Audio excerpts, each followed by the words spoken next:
UFC 311 finished up a few hours ago at the time recording this video. We're probably going to come out in like 2 days after the event.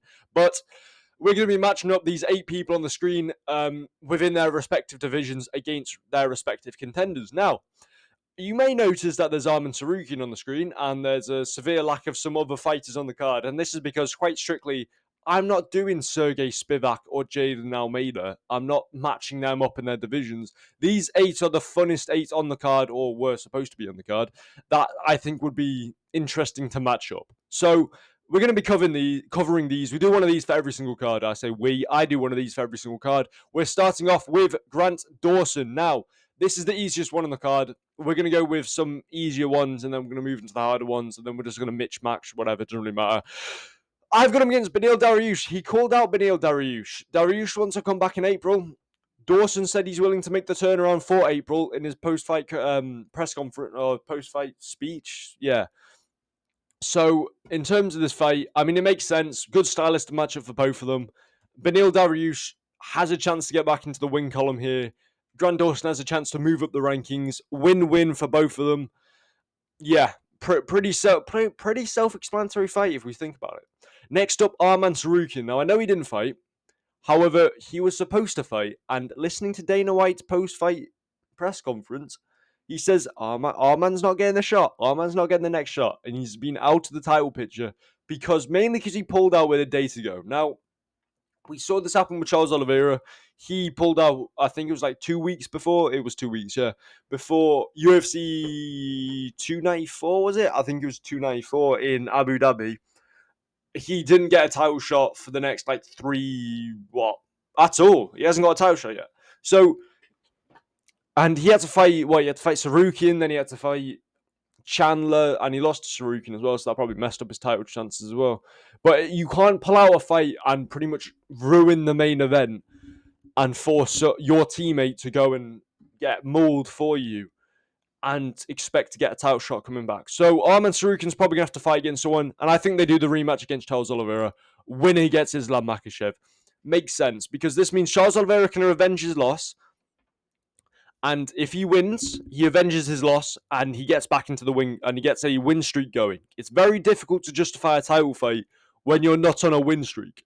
So, if Oliveira wins, he's on a win streak, and he's, definitely the number one guy, and he's avenged his loss, and they can probably do a trilogy fight at some point.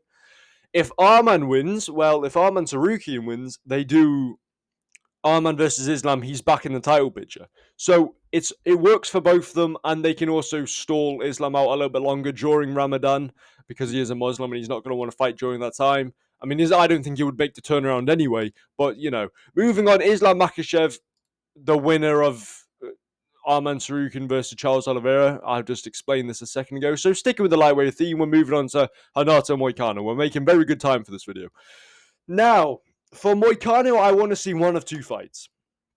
Either Michael Chandler, my brother, or Paddy Pimblett, my brother. Now, he can stay very active because he didn't really take much damage against Islam. He took some alright shots to the jaw from Islam. They weren't exactly power shots. They weren't like he was teeing off with him. Submitted very easily, but I mean, it's Islam Makhachev. He's going to submit him. I don't really feel like his stock's gone up or down during this fight. So I think they just make the Paddy Pimblett matchup in Britain. Hopefully we get. I think we tend to get one during June or July. So maybe they can make this matchup. Obviously, Paddy Pimblett's not fighting on the London card because he doesn't want to fight ever. Because even though he's a professional fighter, he never wants to fight. So, but I think this is the fight they're going to make. Maybe in Liverpool, I think they might do it. Main event. If they do a fight night. Or if they do a main card, it can be like maybe it's a pretty strong co-main event, and probably a feature fight. Maybe not co-main. They could do John Jones versus Tom Aspinall if they want to do that in London, because we have a British fighter. Now they probably won't do that because they want to take it to Abu Dhabi and kill all hype around the fight. But it doesn't really matter. Plus, they probably won't be able to pay John Jones as well. I'm not going to turn this into another John Jones rant video. Moving on, next down the card, Jamal Hill. Knocked out, sparked out cold by Yuri Prochazka. after getting pretty much battered for the entire fight. I want to see the Khalil Roundtree matchup. They were meant to make it a UFC 3 or 4. They didn't, because Khalil got banned for bro. Khalil got bloody suspended for taking banned substances for 2 months because he ratted on himself because it was a tainted supplement, or whatever. But I want to see this fight be made. Just mainly because they both got sparked out by. I mean, to be fair, I was going to say sparked out by Bahera. Roundtree did pretty well against Alex compared to Jamal Hill.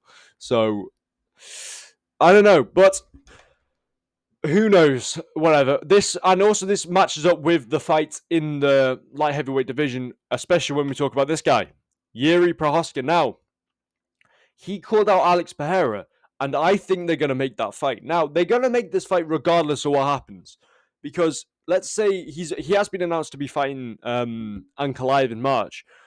If he beats Ankalaev and he remains champ, they do Yuri, because they're just both too big of a names not to do. And I feel like, even though it's hard to justify a title shot off of one win and not a win streak, I feel like they'll do it just because Yuri's a popular guy and Pereira's a popular guy, and people probably want to see this matchup again. And then Ankalaev would then probably fight Ulberg, who will be Jan Blachowicz. Even if he doesn't beat Jan Blachowicz, he'll probably fight Ulberg anyway. And then if Ankalaev wins, Pereira will fight Yuri for nothing, no belt, and Ankalaev will probably defend his title against Ulberg. So, full circle again, doesn't really matter. Moving on down the list of names, I guess, onto the bantamweights. Merab Dashvili, not Merab, Jesus Christ. I'm not just called Umar Merab. That's absolutely insane. Right, we've got Umar up next. Umar was not ready for this title shot. He got outpaced by Merab. He got battered by Merab. We give him Mario Batista. Now, I understand he's ranked 2nd and Mario Batista is ranked 10th. This is probably how Corey Sanhagen felt when they gave him Umar ranked 14th when he was ranked 2nd. We give Umar Mario Batista, and then we give him Song Yadong, and then we give him probably that Figueiredo, maybe, if Figueiredo's still fighting at that point, or like Vera, or someone's at the top 5. We don't just give him easy matchups against people who he's probably going to beat. I know Batista is probably an easy matchup, and I would like to see him get sparked, mainly because of what he did to Aldo, but I feel like he needs to go up against Batista, and then he needs to go up against someone else, and then he needs to go up against someone else. Not this, I just, jump fights, I call for title shot type thing. And after he got beaten by Merab, I don't think there's, O'Malley did better against Merab than Umar did. So, I feel like there's not really, you can't argue you can't really argue an O'Malley fight for Umar. You kind of just have to argue he has to make his way through the division and actually run the gauntlet now, rather than, what he's doing and jumping fights everywhere. So, but another undefeated fighter bites the dust. Dunt. Another one bites the dust. So, moving on, then we finally got Merab Dashvili. Petr Yan. There's no one else to give him. I know he's already beat Petr Yan. He's already beat everyone else inside the top 5 anyway, pretty much.